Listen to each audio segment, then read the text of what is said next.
Welcome to the Chief's Briefing, where there are conversations with employees on the front lines of justice, public safety, and community impact as we take you behind the scenes of the badge to meet the people working every day to keep our community safe. I'm Chief Jason Kuzik, and today we're focusing on a role that often doesn't get enough attention, the School Resource Officer. Our guest today is Katie Whitlock. She serves as a School Resource Officer right here in Lewiston. Now, her job is much more than just about responding to emergencies.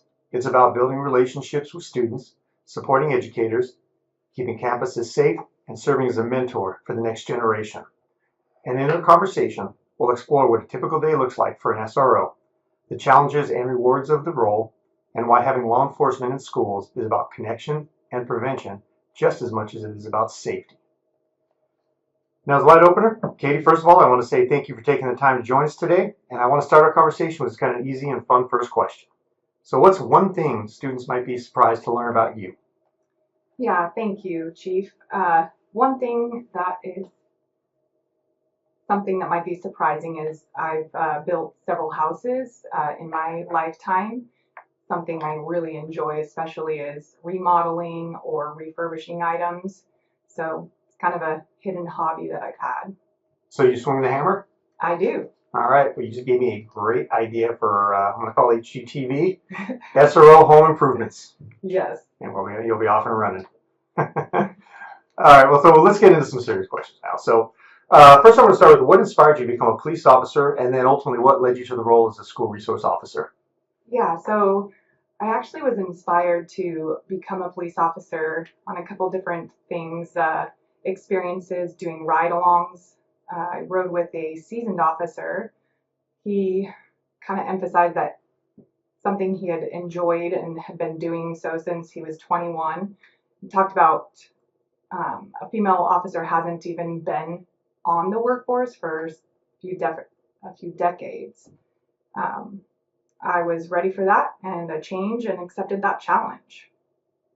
My role as a school resource officer, I was drawn to that actually because I previously dabbled in education, working with kindergartners. I've coached middle school volleyball, soccer, and also been actively volunteering in the community before moving to Lewiston. Um, when I did move to Lewiston, I was drawn to the corrections side of things and landed a position at the juvenile corrections here locally. But overall, I felt I could be an asset to our community here and just being an officer in general. But when the school resource officer spot came open and I saw what responsibilities they had, I applied for that for the district and have been working here for several years in that position. I figured it was worth a try and that I was a good fit. Okay, and specifically, so how long have you been working in the schools? And I would say what has, I guess, surprised you most about the job? Yeah, I've been working in the school since fall of 2019. You know, nothing really has surprised me, but overall, I was really pleased and have been pleased with the way parents kind of help when I make certain choices in the route that I take, holding their child accountable. So the majority of the parents are receptive to the style and that tactic I kind of work on. They appreciate how I use discretion when that's afforded to me, or another type of disciplinary tactic, if you will, that has been warranted. Okay, so obviously you're getting a lot of support from the parents, and I know we're going to Yes. talk about that a little further on. I think I have a question about that. So, Yeah. okay, so now I guess ultimately, really, what does a typical day look like for you? Oh goodness. So I get on shift. I travel obviously up to the school. I kind of monitor the student interaction in the beginning of the day, walk the parking lot, do interior and exterior perimeter checks, checking for unsecured doors. I'm present at at each transition when students walk in the hallway. I randomly conduct, bathroom checks or monitor suspicious behaviors and that support, if you will, for our admin. For example, if there's escalated behaviors, or if I see that a student might be combative in a situation, just my presence there helps kind of alleviate and dissolve that. I monitor or can assist with medical calls. A lot of times I have an open door policy. It's not often my door is closed. So students who might request to come speak to me about, as simple as being a resource for their senior project or just conversing with them about that, their evening or weekend, what they did, and a counselor for them, helping guide them through certain circumstances and just really being that resource, hence, school resource officer. And just for everybody out there on listening and in the valley, just clarifying, and everybody knows this is a full-time position. You don't really have any other patrol responsibilities. You are committed to the schools you are assigned, and that's what you do 40 hours of the work week. Yes. And then some. Yes. Okay. Yeah. Yeah, just so we kind of clear that up. Just, this is not a part-time job or just, hey, we need you to go to school today, Katie. So, kind of you touched on some responsibilities, and I wonder if there's not a perception that SROs just handle, trouble at schools. And I think you kind of answered a lot of this, but really, can you kind of show a little bit of the broader role you play? I mean, that is a role, obviously, if there's really an issue going on at the school involving a criminal act, but it's so much more than that. Yeah, yes, full-time, obviously, we are a sworn law enforcement officer. We've done all of that training that Idaho requires us to uphold the law. But there are three sides to being an SRO. We're a public safety educator. We offer presentations to students, parents, and staff. Most importantly, in my opinion, being that informal counselor or a mentor just for those students. It's a vital role in what we do for our community and the students. Okay, and then being in the schools, I guess, and obviously you wear multiple hats. You clearly explained that. How do you balance kind of being a law enforcement officer and, say, a mentor? Yeah, I mean, obviously any occupation poses unique challenges. So for me, balancing being that enforcer versus a mentor is really in the key parts of our ethics, our values, and the policies that have been established within our department, and then coupled with the discretion that we have as an enforcer. Okay, and then so when you're in that moment, how do you decide when you're going to be an officer and when you're going to be a mentor kind of for each situation? Yeah, it does depend. Clearly, there's crimes, if you will, that there is cut and dry, no discretion. In almost all situations, though, I do try to educate that student about the crime so they have that aforethought. And then just kind of that balancing act of, is it worth having a parent pay a $150 fine for lighting off a firework? Or do I just have a student write a paper and, they have to do research and put forth work and effort that what otherwise wouldn't impact them having to pay, their parent having to pay that $150. I see. So it kind of makes sense. Sometimes you decide, for instance, why punish the parent, but the student clearly can do some work that would impact them. Yeah, that's the easiest way to explain it. Yeah. Okay. And then a little bit more of a follow-up on that. And obviously, I don't think we touched on it yet. You're very involved with the administration as well. So obviously, whenever any of these roles come up, whenever you have to be involved, this is obviously with the full support and knowledge of administration as well, correct? Correct. Okay. Yeah. Okay, perfect. So what kind of safety initiatives or programs do you oversee also at the school? Yeah, at the school, our school specifically, the high school is a new building. And so the training and experiences that I have, there's going to be improvements that always come up, right? Change is constant. Something I do at the beginning of every year before students arrive to campus is I do a walkthrough and conduct my own assessment of the exterior, the interior sections of the building to kind of help streamline the mandatory requirements that, in fact, the state imposes on those, the school itself. I do this just on my own accord because that helps my sense of security as well, knowing what needs to be improved or fixed if there's a missing sign. In the window, for example, that kind of helps navigate where you are. I make sure that that gets put in before school starts. There's certain things, that I've picked up on that would be a benefit overall. It might sound simple and maybe tacky, so to speak, but like a bubble mirror placed in like the corner of a school, so you kind of help know if you're going to collide with someone. So two kids running late to school at the same time don't collide. Yeah. You see, I mean, that's a safety measure, right? And then one thing that's new is the security staff. So with the school population, it's really helpful to have two other added bodies in there to kind of help monitor, and we have a really close relationship, and we interact very positively together, and we all have the same end result, which is to just keep everybody safe and, again, work really well together with the admin and the security staff.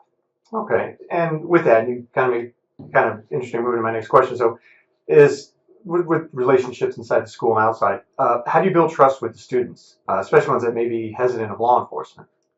Yeah, I think if there's hesitation, just depending on the situation, I obviously preface with that initial conversation, like, I don't know where you've been, right? We don't know everybody's baggage and what they've been through and their experiences in life. I have this common theme that I say I'm a human before I'm a police officer, to just kind of remind them that even though I wear a badge and I have a gun, I've kind of been there, done that.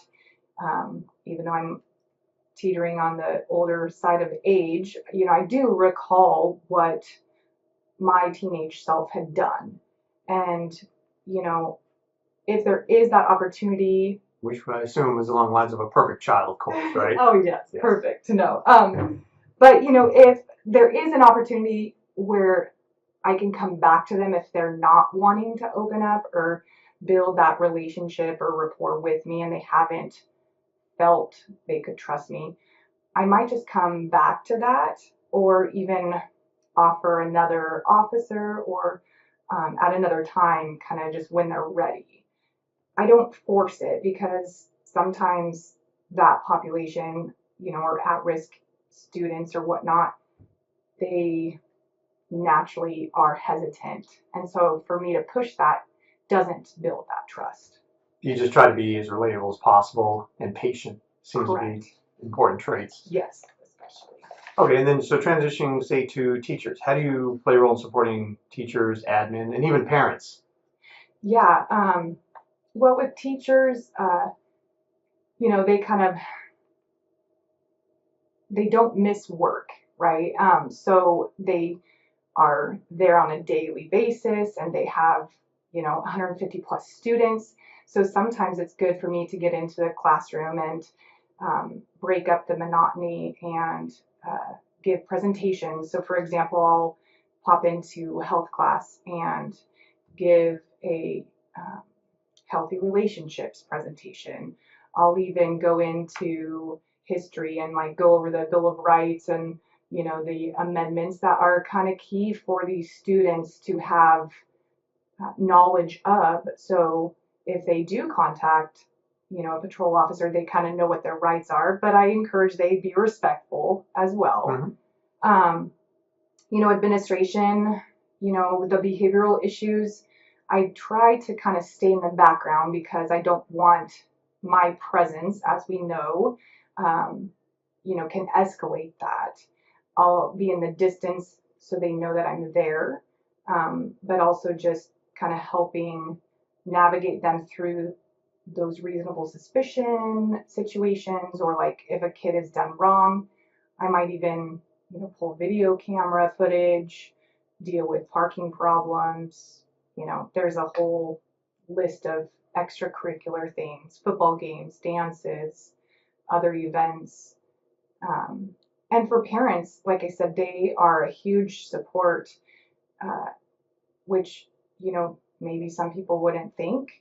But I love to provide them with resources, anything from, a cell phone or a program that they can monitor their students' activity on their cell phone device for social media platforms, be a mediator for them, and try to help navigate them through, that challenge that they might be, facing with their student. Okay. Yeah, play the intermediary. Mhm. All right. So with that, do you kind of have like a personal favorite story connecting with a student that stands out, or it's something related to the school? Yeah, goodness, with the length of time being an SRO, building those relationships, and I mean, honestly, students might have left, or I might have left imprints on students, but I feel like they've left more of an imprint on me. Um, but one does kind of stand out that, she's wanted to be in law enforcement for quite some time, and she actually has stayed committed to staying on the right path and the straight and narrow. And, she was recently sworn in as a deputy. So that was kind of a really fun experience, knowing that, I probably had something to do with that, if you will. Yeah, no doubt. I'm sure you played a role, at least for getting her in the direction of a career she wanted to pursue. Yes, Yeah. absolutely. So she's almost a co-worker in a way. Yeah. You're talking about the Nez Sheriff? Yes. Oh, wow, that's awesome. Yeah. Fantastic. Well, Yeah. congratulations. Yeah. Is she in the academy or? She's out at the. I think she's going to be starting. Oh, okay. She started. Gotcha. All right. Well, that's fantastic. So moving into safety issues, what are the biggest safety concerns you think school faces today, and what, I guess, how do you go about addressing them? Yeah, in a recent training that I went through, believe it or not, they actually talked about one of the biggest safety concerns is overreacting to a threat that comes in. And so this is kind of a paradigm shift for me when it comes to that, because, there is a time that we want to respond quickly, but on the other times, there's times to slow down. And so to help address the issue between that call taker, the school or the dispatcher, training obviously is super important to kind of key into those details. And that kind of aligns with sometimes it may not be the situation as dire as what could be perceived at the time. And that's what I think a lot of time what we work through in our profession is perception. Correct. Okay. Yeah. And then how does that work? So let's say there was a critical incident at the school. You obviously have your protocols. You deal with admin. The students are all trained on what to do. Yeah. And then, okay. And that kind of where I'm going with this is then, can you kind of walk us through how you're prepared for emergency situations in schools, such as like lockdowns, drills? How do we make sure our students and our admin know what to do and they're prepared to do it? Yeah, I'll first preface with, we have a standard protocol in the district, and there's 5 key components, if you will: hold, secure, lockdown, and evacuate and shelter. And this program actually was created by what's called the I Love You Guys Foundation. It's an unfortunate situation, but again, it's, we learn and we evolve, unfortunately. But in '09, the parents of Emily Keys, who was a female student killed in a school shooting in 2006, they created this program in an effort to help alleviate some of these pitfalls. And so clearly doing these drills, sometimes the students and staff, like, they obviously need to take it serious. We practice, and with this generation and the fact, this I Love You Guys Foundation started when these kids were still young, this generation has been brought up in doing and conducting these trainings and drills. It's kind of like back in the day when we were growing up, it was all about the fire drills. Yes. I mean, I never went through these type of drills going through school. No. And I mean, the likelihood of a fire versus something unfortunate like this, like an active shooter, is more slim than, having an active shooter. But with this, these examples of the 5 components, like hold. A hold is just something simple where there could be a medical or like a behavioral challenge in the hallway, and they just don't want to have that escalated. So the students and staff like continue to teach. They just don't let people walk around the hall. Secure could just be something outside. Um, I had a incident where we had a vehicle eluding and the subject inside had a felony warrant. They ended up driving by the school. So something where there could pose a risk. We just don't let the students leave and lock the outside doors. And then lockdown is, an active threat inside. The evacuation process obviously is something that we do after an incident, and that unification process, we hope we never have to go through. So yeah, much better practice. yeah. Okay, and then, so this is kind of more an opinion question, and yeah, I know it's hard to kind of quantify, but so your presence on campus, obviously, how do you think that makes a difference in preventing issues before they escalate? Yeah, more often than not, I think my presence is always welcomed, by the students and staff, as well as parents. I know that I feel like it reduces their anxiety and, criminal behaviors, even though I did recently read in an article, it was a journal I had read where it's speculation that SROs on campus actually have an increase in crimes because we kind of can pick up on those key behaviors or, something that other staff might miss. So who knows? But I do genuinely feel like my presence is welcomed and appreciated. Okay, yeah, and back to your study, it's not that it wasn't already occurring, it's just that there's a mechanism to recognize it and Yeah. I mean, report we're it. trained in it, Correct. so, Yes. teachers aren't necessarily trained So in it's not your fault, you're just doing your job, basically. Correct. Which really the long-term benefit, I would think, is that once that behavior is recognized, you can work to mitigate it, and then long-term, it should ultimately reduce. But Yeah. that's an interesting study, yeah. Yeah. Okay. So let's kind of get back to talking and dealing with the children a little bit and the kids. So just beyond safety, what do you go about educating students about just making good choices? Why, if you are being bullied or versus bullying, drugs, especially online safety, and that's a huge component with life now. Yeah, goodness, there are so many ways, so many resources, and they're always ever evolving just because technology is growing astronomically.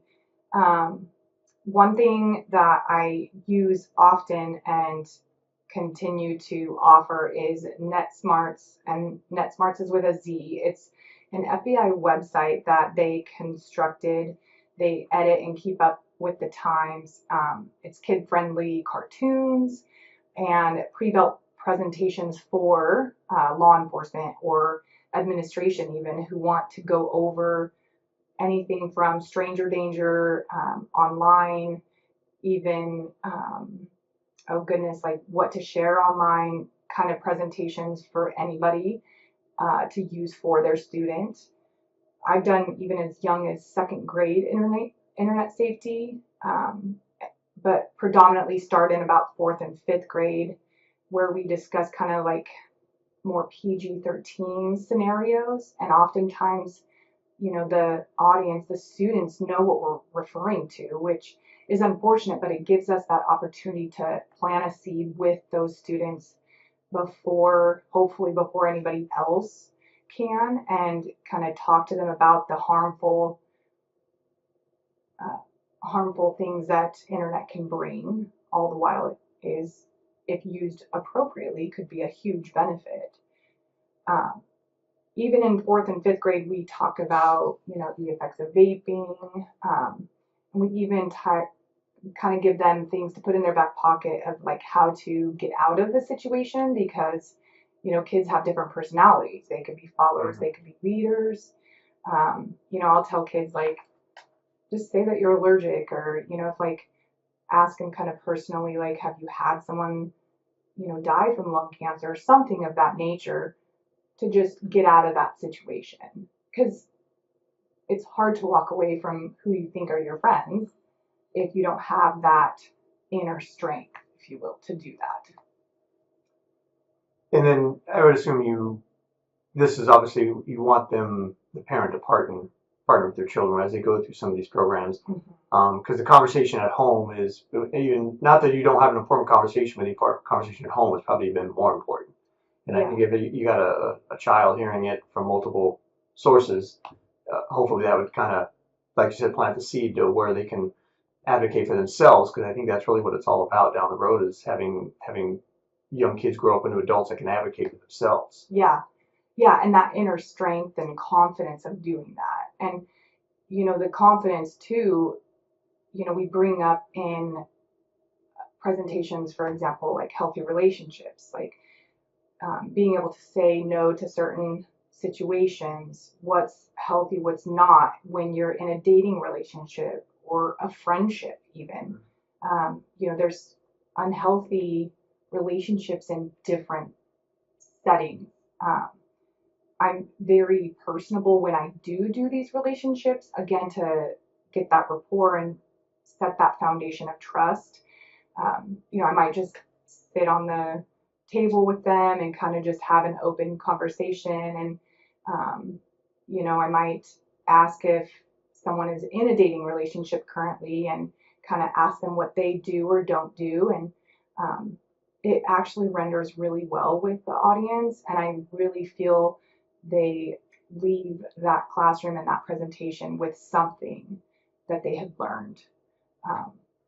And I also talk about something that I've used in my personal and professional life for quite some time.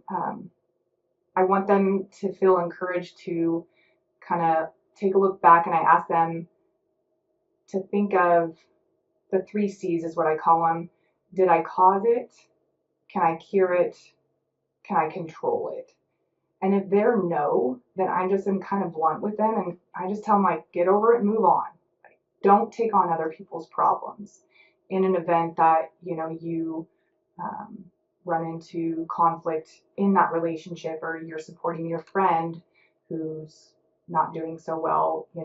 Support them to make the right choice, but don't just jump in and take on that fight. Gotcha. Okay. And then, I was going to ask you about, so when you got kids that might be struggling with peer pressure or even risky behavior, do you have particular advice you give them? Or how often do you feel those type of situations come to your attention? Yeah, I think, I kind of touched base on it previously with the presentations and stuff like that. But, just telling them that you're going to make mistakes, period. It's inevitable. Even in your adult life, you're going to make mistakes. Except we've established you were the perfect child. Yeah, so, I know. My dad would probably beg to differ. But yeah, I just encourage that they stand up for their beliefs and their values. And, I'll even set aside time to kind of have them draft those. I mean, some of these kids don't even know what the word integrity means, and whether it's this generational gap or not, but for them to kind of know what are my beliefs? What do I value? And make sure that they can set that tone in that situation. Having an excuse, like, even if you're fibbing about, you being allergic to hitting a vape, you're still, able to, like, separate yourself from that, right? I just talk to them too about, it's biological that their brains are still growing, so they're not really going to be good at decision making skills at this age. And just recognizing, if you do make a mistake, I just say, don't make it, a felonious mistake, like something that can stay with you forever. And especially the high school aged students, I talk to them about, these are learning opportunities. And so you can either learn from this and grow to do better, make better choices, or, you're not. Yeah. And then we'll be seeing each other again. Correct. Yeah, that makes sense. And I'm over here kind of grinning because it just occurred to me, and it probably should have been almost the first thing I asked you. Just want to clarify that Katie's primary responsibility is the high school.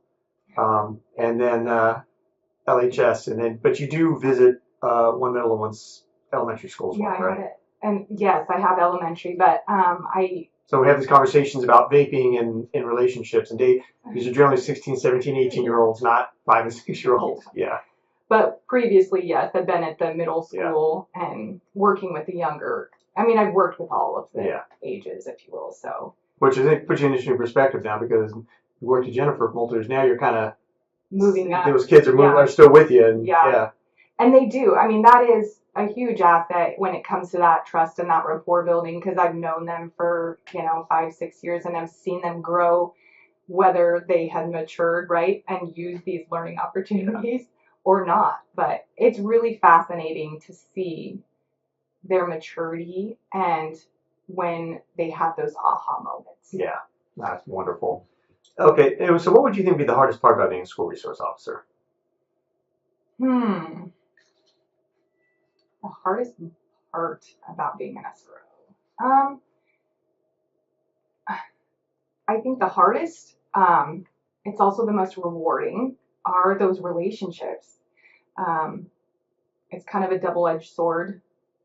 The best part is building those relationships and being able to leave those imprints, but also, I look at it like they've left more of an imprint on my life than, I maybe have in theirs.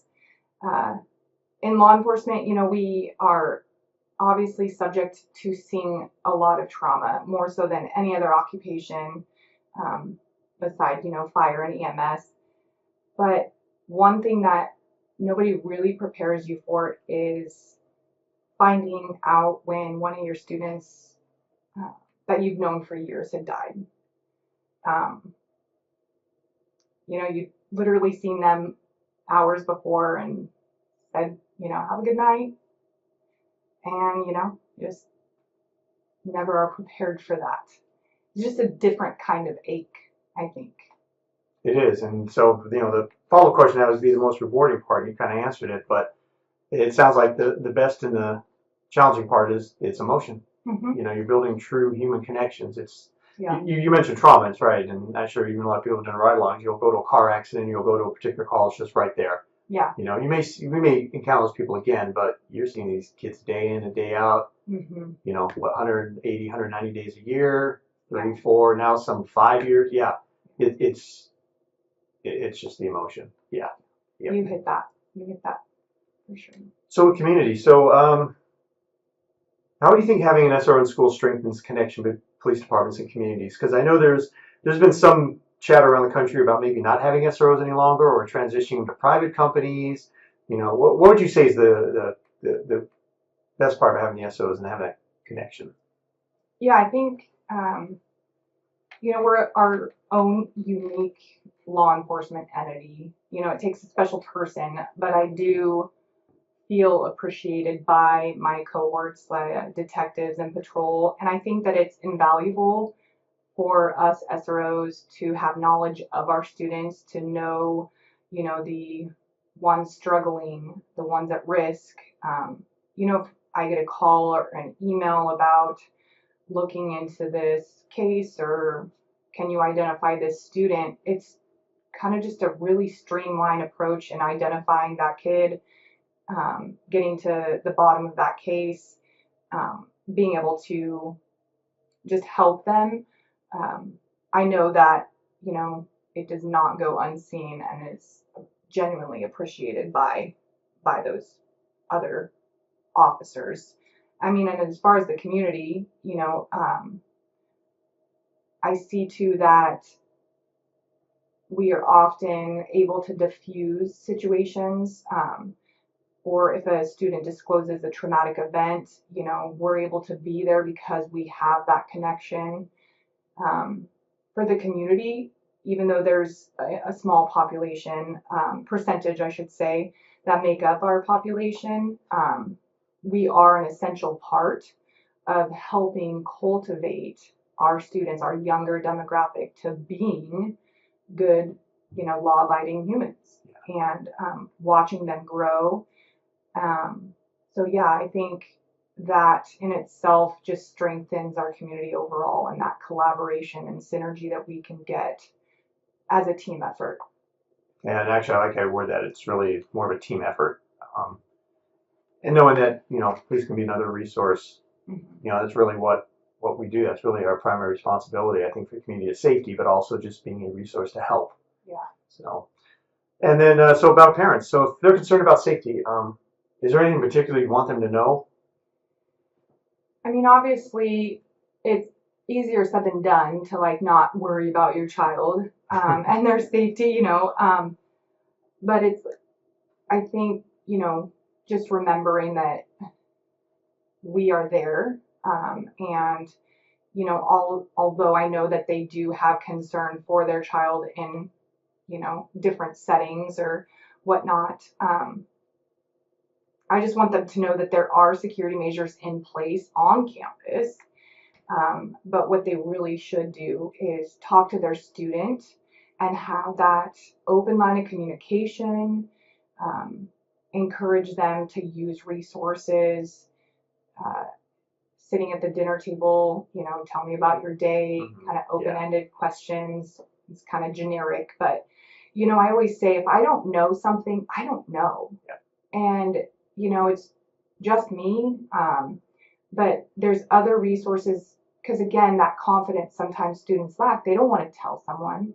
I encourage them go to the anonymous reporting tip line. It's called See Tell Now that our district uses. It's posted all over the schools, in every school. It's posted on the Lewiston School District website. But also, if it's slipping me a note or a sticky note or, hey, can you tell so-and-so? I'm totally open to that. It's just, I just have to know, because being blinded or, hit with, why didn't you do this? But I'm just now finding out. Okay. And then is there anything, this is kind of, the community can best support you in the schools you do, or obviously you have the full support of the department. I know the administration and even students, but just in general, is there anything the community can do that can help you support for the work you do? Yeah, I think overall, again, the student population isn't vast in our community, but I think with social media being so heavily driven nowadays, if we were able to push out more information, I've tried doing physical presentations, doing it on a work night. People aren't really drawn to that. They're more apt to sit in their living room watching a less than a minute video, as statistics have showed, about something. And so what sucks is I know that takes time and effort of someone else creating those videos or posting websites or something, but just making it accessible for everybody. Okay.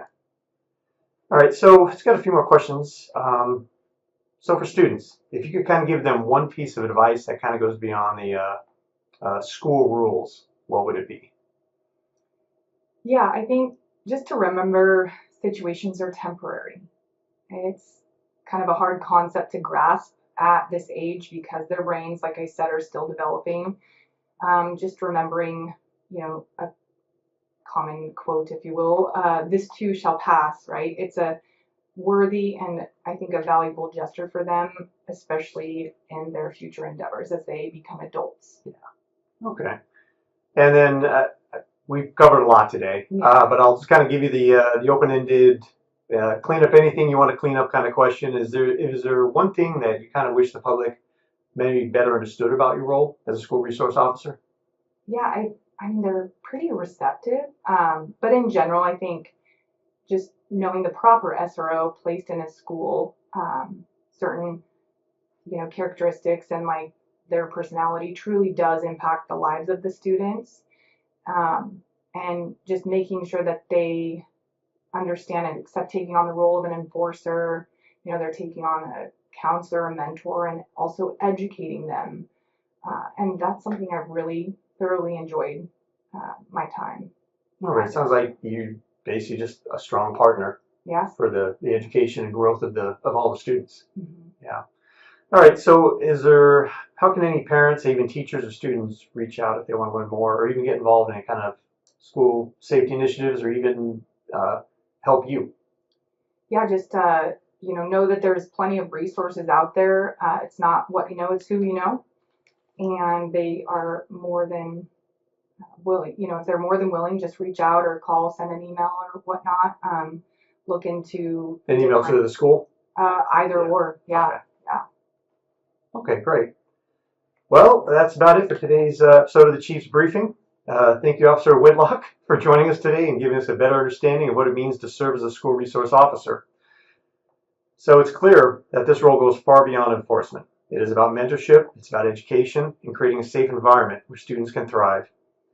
And if you'd like to learn obviously more about school safety programs or to connect with our SRO team, you can visit the City of Lewiston Police Department's website, or you can reach out to the school and they can make those connections. So everyone, thank you for listening. I hope you'll join us for our next episode where we continue to highlight the people, stories, and efforts that make Lewiston a secure and connected community. Until next time, Lewiston, stay safe, stay informed, and take care of each other.